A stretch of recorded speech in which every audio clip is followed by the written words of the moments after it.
اصل طاقت آخر ہوتی کیا ہے؟ کیا یہ خاموش دانائی میں چھپی ہے یا پھر بڑے بڑے شاندار مظاہروں میں؟ آج ہم ایک قدیم ایرانی دربار کی ایک ایسی کہانی میں جھانکتے ہیں جہاں ایک معمولی سا موزہ ایک پوری سلطنت کی عقل کو چیلنج کر دیتا ہے۔ تو قصے کی شروعات ہوتی ہے ایک بڑے اشتعال انگیز دعوے سے جو ایک طاقتور بادشاہ کے دربار میں گونجتا ہے۔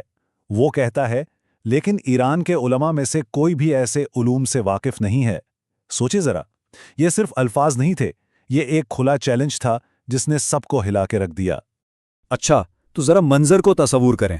ہم 17ویں صدی کے ایران میں ہیں، شاہ عباس کے عالی شان دربار میں۔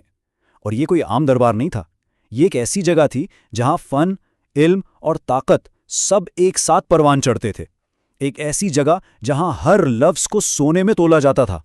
تو یہ جو روم کا سفیر تھا نا، وہ صرف اپنے ملک کی تعریف نہیں کر رہا تھا، اس کا مقصد دراصل دوہرا تھا۔ ایک تو بادشاہ کو اپنی باتوں سے مروب کرنا، اور دوسرا وہاں کے مقامی عالموں کو نیچا دکھانا۔ وہ ایسے عجیب و غریب علوم اور واقعات کا ذکر چھیڑ دیتا جن کا اصل مقصد ایرانی دانشوروں کی قابلیت پر سوال اٹھانا تھا۔ اور سچ پوچھیں تو سفیر کی باتیں اپنا جادو دکھا رہی تھیں۔ بادشاہ کی آنکھوں میں حیرت اور تعریف کی چمک صاف نظر آ رہی تھی، جس نے دربار کے عالموں کو پریشان کر دیا۔ اب یہ صرف علم کی کوئی بحث نہیں رہ گئی تھی، نہیں، یہ تو قومی وقار کا مسئلہ بن چکا تھا۔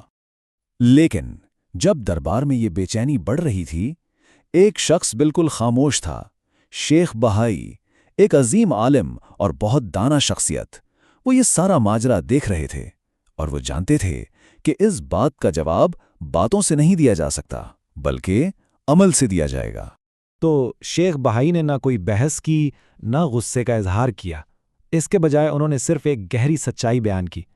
انہوں نے کہا کہ جو لوگ واقعی کمال رکھتے ہیں نا، وہ ایسے دکھاوے کے علوم کو کوئی اہمیت نہیں دیتے۔ ان کی حکمت شور مچانے میں نہیں، گہرائی میں ہوتی ہے۔ اور پھر ایک ایسا کام ہوا جس کی کسی کو بالکل بھی توقع نہیں تھی، نہ کوئی کتاب، نہ کوئی دلیل۔ شیخ بہائی نے خاموشی سے اپنا موزہ اتارا اور اسے اپنے ہاتھ میں پکڑ لیا۔ بس پورے دربار پر ایک دم سناٹا چھا گیا۔ ہر کوئی حیران تھا کہ یہ ہو کیا رہا ہے۔ ایک موزہ، اور وہ بھی ایک شاہی دربار میں؟ کیا یہ کوئی بے مطلب مذاق تھا، یا پھر یہ ایک ایسی حکمت کی شروعات تھی جو سب کو دنگ کر کے رکھ دینے والی تھی؟ اور بس یہیں سے کہانی اپنے سب سے ناقابل یقین موڑ پر پہنچتی ہے۔ صرف ایک لمحے میں ایک بالکل معمولی سی چیز پورے دربار کی حقیقت بدلنے والی تھی۔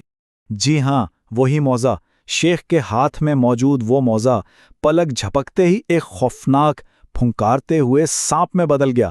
یہ کوئی نظر کا دھوکہ نہیں تھا، یہ ایک زندہ حقیقت تھی جس نے دربار میں موجود ہر شخص کی سانسیں روک دیں۔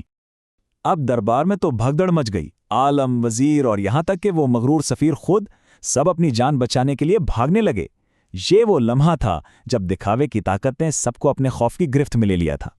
اس ساری افراتفری کے بیچ صرف ایک شخص بالکل پرسکون کھڑا تھا، شیخ بہائی۔ وہ آرام سے آگے بڑھے، سانپ کو اٹھایا، اور ان کے چھوتے ہی وہ دوبارہ ایک بے جان موزہ بن گیا۔ یہ تھا اصل ثبوت کہ حقیقی طاقت شور شرابے میں نہیں، بلکہ قابو پانے میں ہوتی ہے۔ تو ڈرامہ تو ختم ہو گیا تھا، لیکن اصل سبق تو ابھی شروع ہونا تھا۔ آخر اس سارے تماشے کا مقصد کیا تھا؟ آئیے اب اس واقعے کے پیچھے چھپی ہوئی گہری حکمت کو سمجھتے ہیں۔ اب شیخ نے اپنا اصل پیغام سب کے سامنے رکھا۔ انہوں نے بادشاہ کی طرف دیکھا اور کہا، یہ کوئی علم نہیں، یہ شعبدہ بازی ہے، ایک تماشا ہے، اور جو لوگ حقیقی بصیرت رکھتے ہیں ان کی نظر میں اس کی کوئی قیمت نہیں۔ اور پھر شیخ نے اس جادو کا بھانڈا پھوڑ دیا۔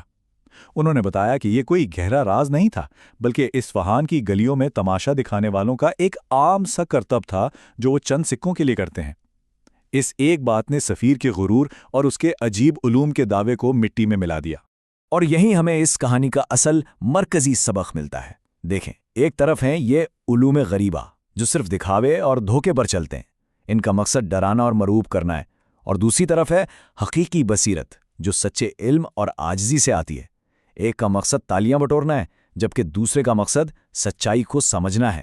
شیخ بہائی کے اس عملی سبق کے بعد سفیر بالکل خاموش ہو گیا تھا۔ اس کا سارا غرور ٹوٹ کر بکھر چکا تھا۔ وہ سمجھ گیا تھا کہ جس چیز کو وہ علم کی معراج سمجھ رہا تھا، وہ اصل میں حقیقی حکمت کے سامنے ایک معمولی تماشے سے زیادہ کچھ نہیں تھا۔ تو آخر میں یہ کہانی ہمیں ایک بہت اہم سوال کے ساتھ چھوڑ جاتی ہے کہ ہم اپنے علم اور ہنر کو کس لیے استعمال کرتے ہیں؟ کیا صرف دکھاوے کے لیے، لوگوں کو متاثر کرنے کے لیے، یا پھر حقیقی سمجھ بوجھ حاصل کرنے کے لیے؟ طاقت کا مظاہرہ کرنے اور حقیقی حکمت کا عمل کرنے میں آخر کیا فرق ہے؟ یہ ایک ایسا سوال ہے جو ہر دور میں، ہر زمانے میں اتنا ہی اہم ہے۔